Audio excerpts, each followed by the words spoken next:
again going back to the traditional question. Okay. India started CSR equating with philanthropy. Okay. Now we are looking at sustainability. In the last 10 or 12 years, because you are again one of the very few people who have seen it right from the day one, how has India done it for itself in the last 10 to 12 years, moving from CSR to sustainability? Okay.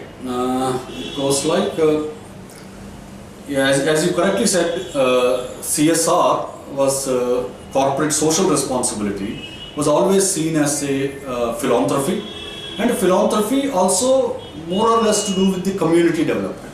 Even that philanthropy is also more or less to do with community development, except that there are certain stages where philanthropists also contributed to architecture, philanthropists contributed to heritage, etc., etc. It's more like giving, obligation to give back to the society.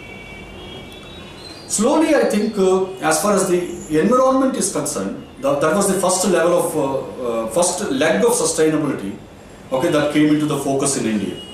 The environment came forward, a number of legislations and also civil society has come forward and said that you have certain responsibilities to environment, or you have at least an accountability to the society that you have not impacted the environment in a negative way, so that the community's health and the long-term environmental sustainability or resource sustainability is not impacted. These questions were mainly raised by a number of civil society organizations and to some extent the legislations and to a large extent litigations. If you really see in the early 90s, a number of litigations in the Supreme Court questioning a number of developmental projects. Okay, that almost brought forward the environmental accountability of the Indian corporations. I think that's the first thing that came. So environmental accountability got combined with little bit of community development, because the community started agitating that you come here, you make so much of, you create so much of wealth, but along with you, we are not growing. This got exemplified especially in Northeast, Jharkhand, where a lot of mining and minerals and oil and gas was drawn from them, but they bore all the environmental and social damages. They lost their lands, they lost their employment, etc., livelihoods and all that, but their wealth did not increase, whereas the corporations created tremendous amount of wealth, and that wealth seemed to have got transferred to shareholders significantly who are outside those regions where these facilities were located. So that created a definite amount of questions, and a good amount of civil society started asking why this imbalanced growth, and they started asking this whole question of social accountability, that you are contributing to societies where you are operating. So you have an environmental accountability where you have a social accountability in your operations.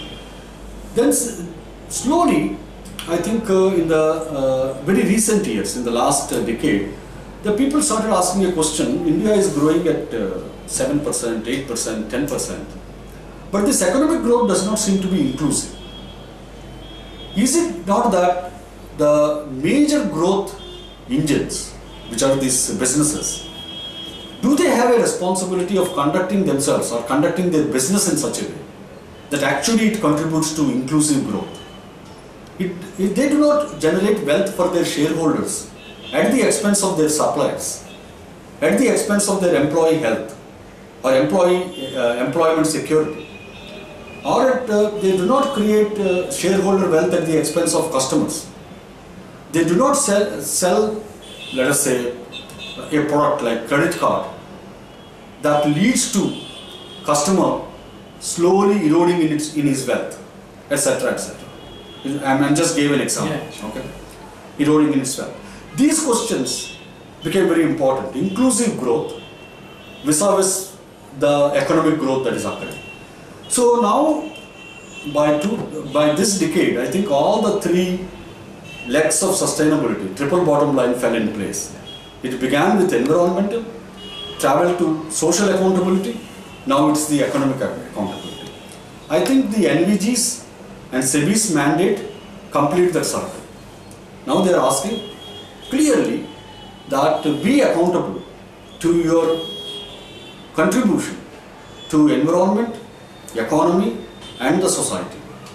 I think that can be sort of be summarized as the sustainability journey of India.